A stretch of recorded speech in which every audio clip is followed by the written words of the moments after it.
आज की इस वीडियो में स्टूडेंट्स हम करेंगे क्लास 11 केमिस्ट्री के यूनिट नंबर 5 के तमाम एमसीक्यूज़। तो आइए इस वीडियो को स्टार्ट करते हैं। एमसीक्यूज़ नंबर 1 स्टूडेंट्स हमारे पास है the boiling point of water H2O is 100 degree C, where is that of hydrogen sulphide is 42 degree C, this can be attributed to. तो हमसे यहाँ पर कहा है कि अगर हम बॉइलिंग पॉइंट की बात करें वाटर की तो वो हमारा होता है 100 डिग्री सी, और अगर हम हाइड्रोजन सल्फाइड के बॉइलिंग पॉइंट की बात करें तो वो होता है हमारा 42 डिग्री सी। तो स्टूडेंट्स हमें बताना है कि वो कौन सी प्रॉपर्टी है जिसकी वजह से वाटर का बॉइलिंग पॉइंट 100 डिग्री सी होता है और H2S का बॉइलिंग पॉइंट 42 डिग्री सी होता है। तो स्टूडेंट्स आपको पता होगा कि वाटर के अंदर हाइड्रोजन बॉन्डिंग होती है जिसकी वजह से वाटर का बॉइलिंग पॉइंट 100 डिग्री सी होता है, जबकि हाइड्रोजन सल्फाइड के अंदर हाइड्रोजन बॉन्डिंग नहीं है जिसकी वजह से हाइड्रोजन सल्फाइड का बॉइलिंग पॉइंट कम है। लिहाजा हमारा यहाँ पर डी ऑप्शन करेक्ट है, tendency of water to form hydrogen bond. और बाकी जितने भी ऑप्शन यहाँ पर गिवन हैं ए बी और सी वो सब के सब रॉन्ग हैं। अब स्टूडेंट्स हम देख लेते हैं MCQs number 2, liquids can form convex meniscus in a narrow glass tube when. तो स्टूडेंट्स हमसे यहाँ पर पूछा है कि लिक्विड का मेनिस्कस कॉन्वेक्स कब होता है अगर आप लिक्विड को डालो एक बारीक ग्लास ट्यूब में। तो स्टूडेंट लिक्विड का कॉन्वेक्स मेनिस्कस तब होता है जब कोहेसिव फोर्सेस लिक्विड की ज़्यादा होती हैं और एडहेसिव फोर्सेस कम होती हैं। अब ये कोहेसिव फोर्सेस क्या होती हैं? कोहेसिव फोर्सेस बेसिकली जो लिक्विड के मॉलिक्यूल्स के दरमियान जो फोर्सेस होती हैं उसे हम कहते हैं कोहेसिव फोर्सेस। और लिक्विड और वॉल्स के दरमियान यानी गिलास ट्यूब की वॉल्स के दरमियान जो फोर्सेस होती हैं उसे हम कहते हैं एडहेसिव फोर्सेस। तो लिहाजा हमारा यहाँ पर ए ऑप्शन करेक्ट है, cohesive forces are stronger than adhesive forces. और बाकी जितने भी तीन ऑप्शंस मौजूद हैं बी सी और डी वो रॉन्ग हैं। और स्टूडेंट्स मेनिस्कस का मतलब बेसिकली शेप है, जैसा कि आप देख सकते हो मैंने यहाँ पर वाटर और मरकरी की एग्जांपल ली है। वाटर और मरकरी गिलास ट्यूब में मौजूद हैं। अगर हम वाटर के मेनिस्कस की बात करें तो वाटर के मेनिस्कस की शेप कॉनकेव है, और अगर हम मरकरी के मेनिस्कस की बात करें तो वो कॉन्वेक्स है। और साथ में मैंने यहाँ पर डिफाइन भी लिख दी ताकि आपको पता हो कि कोहेसिव फोर्सेस क्या होती हैं। कोहेसिव फोर्सेस ऐसी फोर्सेस होती हैं जो कि मॉलिक्यूल्स के दरमियान होती हैं सेम सब्सटेंस के, और एडहेसिव फोर्सेस वो फोर्सेस होती हैं जो कि मॉलिक्यूल्स के दरमियान होती हैं लेकिन डिफरेंट सब्सटेंस में। जैसा कि गिलास ट्यूब की वॉल्स और वाटर के दरमियान आप कह सकते हो हमारी होंगी एडहेसिव फोर्सेस, और मॉलिक्यूल्स के दरमियान हमारी होंगी कोहेसिव फोर्सेस। अब स्टूडेंट्स हम देख लेते हैं एमसीक्यूज नंबर 3। एमसीक्यूज नंबर 3 में हमसे कहा है which of the following statement is incorrect.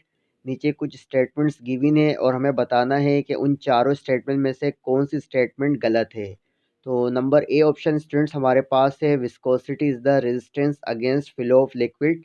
के विस्कोसिटी बेसिकली रेजिस्टेंस है जो कि रोकती है लिक्विड को फ्लो करने से। बिल्कुल सही बात लिखी है, इसका मतलब ये स्टेटमेंट हमारी सही है और ये इनकरेक्ट नहीं है। तो लिहाजा ये ऑप्शन हमारा यहाँ पर करेक्ट नहीं होगा। बी ऑप्शन हमारे पास है लिक्विड पजेसेस डेफिनेट वॉल्यूम, कि अगर हम लिक्विड की बात करें तो लिक्विड का जो वॉल्यूम होता है वो डेफिनेट होता है यानी फिक्स्ड होता है। ये बात भी बिल्कुल सही है, हमें इनकरेक्ट स्टेटमेंट को फाइंड आउट करना है। और सी स्टेटमेंट हमारे पास है one field sense of cooling after bath due to condensation. इसका मतलब स्टूडेंट्स ये है कि फॉर एग्जांपल मैं आपसे कहूँ कोई स्विमिंग पूल के अंदर नहाने गया और वो ज़्यादा देर तक नहा रहा है तो थोड़ी देर के बाद उसको सर्दी लगने लग जाती है। तो ऐसा क्यों होता है? कंडेंसेशन की वजह से होता है? नहीं, ऐसा होता है एवापोरेशन की वजह से। लिहाजा सी ऑप्शन हमारा यहाँ पर रॉन्ग है कि जो हमें ठंड फील होती है नहाने के बाद वो होती है एवापोरेशन की वजह से। अगर यहाँ पर एवापोरेशन होता तो ये हमारा सी ऑप्शन भी करेक्ट होता, लेकिन यहाँ पर लिखा हुआ है कंडेंसेशन, तो यहाँ पर इसलिए हमारा सी ऑप्शन रॉन्ग हो गया। और डी ऑप्शन हमारे पास है सब्लिमेशन इज एंडोथर्मिक प्रोसेस, ये बात भी सही है। तो लिहाजा सी ऑप्शन हमारा यहाँ पर करेक्ट है जो कि इनकरेक्ट स्टेटमेंट है। एमसीक्यूज नंबर 4 स्टूडेंट्स हमारे पास है which of the following possesses weakest London dispersion forces. के चार हमारे पास मॉलिक्यूल गिवन है, क्लोरीन है, Cl2 है, F2 है, Br2 है और I2 है। और हमें बताना है इन चारों में से सबसे कम यानी वीकेस्ट लंदन डिस्पर्शन फोर्सेस किस में है। तो वो स्टूडेंट बेसिकली फ्लोरीन में है। कैसे पता चला? सबसे पहले मैं आपको बता देता हूँ कि लंदन डिस्पर्शन फोर्सेस क्या होती हैं। तो student London dispersion forces basically molecules के दरमियान की फोर्सेस ही होती हैं, लेकिन सेम मॉलिक्यूल्स के दरमियान होती हैं। जैसे अगर मैं आपसे पूछूं फ्लोरीन की बात करें, क्लोरीन की बात करें या Br2 या I2 की बात करें तो यहाँ पर जो बॉन्ड है फ्लोरीन, क्लोरीन, ब्रोमीन और आयोडीन में वो कौन सा है, नॉन पोलर है। और सबसे ज़्यादा वीकेस्ट जो लंदन डिस्पर्शन फोर्सेस हैं वो फ्लोरीन में क्यों हैं, तो आपको पता होगा कि हेलोजन ग्रुप के अंदर फ्लोरीन सबसे पहले आता है। और जैसा कि आप यहाँ पर डायग्राम में भी देख सकते हो कि हमारी जो डिस्पर्शन फोर्सेस हैं वो डिपेंड करती हैं किसके ऊपर, मास के ऊपर डिपेंड करती हैं और साइज़ के ऊपर डिपेंड करती हैं। तो सबसे कम मास जो हमारा है वो फ्लोरीन का है और सबसे ज़्यादा मास आयोडीन का है। लिहाजा फ्लोरीन के अंदर लंदन डिस्पर्शन फोर्सेस क्या होंगी, सबसे कम होंगी और आयोडीन में सबसे ज़्यादा होंगी। तो लिहाजा करेक्ट ऑप्शन हमारा है F2। MCQ नंबर 5 स्टूडेंट्स हमारे पास है, hydrogen bond is not found in dash. तो हमें बताना है, चार ऑप्शन हमारे पास मौजूद हैं, इन चारों बॉन्ड में से किसके अंदर हाइड्रोजन बॉन्ड नहीं है। तो स्टूडेंट सबसे पहला ऑप्शन हमारा है H2O, तो H2O के अंदर हाइड्रोजन बॉन्ड मौजूद होता है। सेकंड हमारा है CH4, तो CH4 के अंदर हाइड्रोजन बॉन्ड नहीं होता। थर्ड है हमारा NH3, NH3 के अंदर भी हाइड्रोजन बॉन्डिंग होती है। और डी ऑप्शन हमारा है HF, HF के अंदर भी हाइड्रोजन बॉन्डिंग होती है। आसान सी मैं आपको ट्रिक बता देता हूँ, आप एक वर्ड याद रख लो, FON, फ्लोरीन, ऑक्सीजन, नाइट्रोजन। जब भी हाइड्रोजन आपका बॉन्ड बनाएगा किसके साथ, या तो फ्लोरीन के साथ या ऑक्सीजन के साथ या नाइट्रोजन के साथ, तो हमारी हाइड्रोजन बॉन्डिंग होगी। तो इसलिए स्टूडेंट्स हमारा ए ऑप्शन के अंदर हाइड्रोजन बॉन्डिंग मौजूद है वाटर में, सी में भी मौजूद है, NH3 में और डी में भी मौजूद है। लेकिन बी के अंदर अगर आप गौर करो तो हाइड्रोजन बॉन्ड बना रहा है कार्बन के साथ और कार्बन हमारा मोर इलेक्ट्रोनेगेटिव एटम नहीं है। लिहाजा बी ऑप्शन के अंदर यानी CH4 के अंदर हाइड्रोजन बॉन्डिंग नहीं होती और बी ऑप्शन हमारा यहाँ पर करेक्ट है। MCQ नंबर 6 स्टूडेंट्स हमारे पास है, the boiling points of different liquids में बी डिफरेंट। कि अगर हम डिफरेंट लिक्विड्स की बात करें तो बॉइलिंग पॉइंट हमारा डिफरेंट होता है at the same external pressure due to. तो ऐसा क्यों होता है, हमें रीज़न बताना है कि डिफरेंट लिक्विड्स का बॉइलिंग पॉइंट डिफरेंट होता है सेम एक्सटर्नल प्रेशर पर। तो स्टूडेंट्स का रीज़न है इंटरमोलिकुलर फोर्सेस।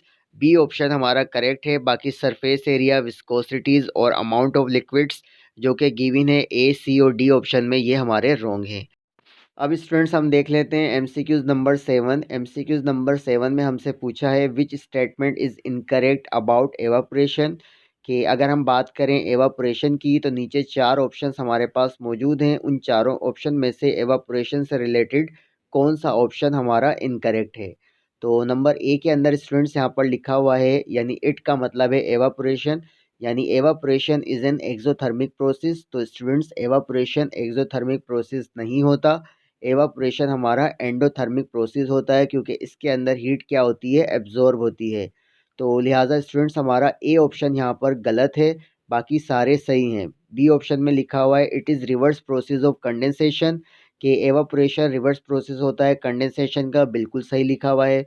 और सी में लिखा हुआ है evaporation occurs at all temperature and pressure, ये भी बिल्कुल सही है। और डी में लिखा हुआ है एवापोरेशन कॉजेज कूलिंग इफेक्ट, ये भी बिल्कुल सही है। लिहाजा ए ऑप्शन हमारा गलत है, it is an exothermic process. अब स्टूडेंट्स हम देख लेते हैं MCQs number 8, which of the following liquid show maximum surface tension. के वाटर, मरकरी, इथाइल अल्कोहल और गैसोल, इनमें से सबसे ज़्यादा सरफेस टेंशन किसकी होती है। तो सबसे ज़्यादा स्टूडेंट सरफेस टेंशन होती है मरकरी की। लिहाजा बी ऑप्शन हमारा यहाँ पर करेक्ट है, बाकी सब रॉन्ग है। MCQs नंबर 9 स्टूडेंट्स हमारे पास है, a non polar molecule with bigger size will experience dash. कि अगर हमारे पास एक नॉन पोलर मॉलिक्यूल हो, जैसे F2 हो गया या Cl2 हो गया, Br2 हो गया या I2 हो गया, और उसका साइज़ अगर बहुत ज़्यादा हो, जैसा कि पहले मैंने आपको टेबल दिखाया था, तो आपको पता होगा कि हेलोजन में सबसे ज़्यादा किसका साइज़ ज़्यादा आ रहा था, I2 का, यानी आयोडीन का। तो उसमें लंदन फोर्सेस सबसे ज़्यादा होती हैं। जैसे जैसे साइज़ बढ़ता है नॉन पोलर मॉलिक्यूल का, तो लंदन फोर्सेस बढ़ती है। तो लिहाजा ए ऑप्शन हमारा यहाँ पर करेक्ट है, बाकी बी, सी और डी यहाँ पर रॉन्ग है। अब स्टूडेंट्स हम बात कर लेते हैं लास्ट MCQs की, जो कि हमारे पास है MCQs नंबर 10। तो क्या है MCQs number 10, cooking time is reduced in a pressure cooker because. कि अगर हम बात करें प्रेशर कुकर की, तो स्टूडेंट्स आपको पता होगा कि अगर कोई भी फूड प्रेशर कुकर के अंदर तैयार की जाती है तो कुकिंग टाइम उसका क्या होता है, रिड्यूस हो जाता है, यानी वो फूड जल्दी तैयार हो जाती है। तो रीज़न क्या है वो हमें बताना है। तो ए ऑप्शन स्टूडेंट्स हमारा करेक्ट है कि boiling point of water increases, यानी प्रेशर कुकर के अंदर जब भी हम कोई फूड तैयार करते हैं तो बॉइलिंग पॉइंट वाटर का क्या होता है, बढ़ जाता है। बी ऑप्शन हमारा यहाँ पर रॉन्ग है, boiling point of water decreases. C भी हमारा रॉन्ग है, vapour pressure of liquid is reduce. और डी भी हमारा रॉन्ग है, हीट इज यूनिफॉर्मली डिस्ट्रीब्यूटेड। लिहाजा ए ऑप्शन हमारा यहाँ पर करेक्ट है। तो स्टूडेंट्स, आज की इस वीडियो में जितने भी हमारे एमसीक्यूज थे यूनिट नंबर 5 के स्टेट्स ऑफ मैटर लिक्विड के, तो हमने सारे के सारे इस वीडियो में कर लिए। आज की इस वीडियो में इतना ही, फिर मिलेंगे। अल्लाह हाफिज़।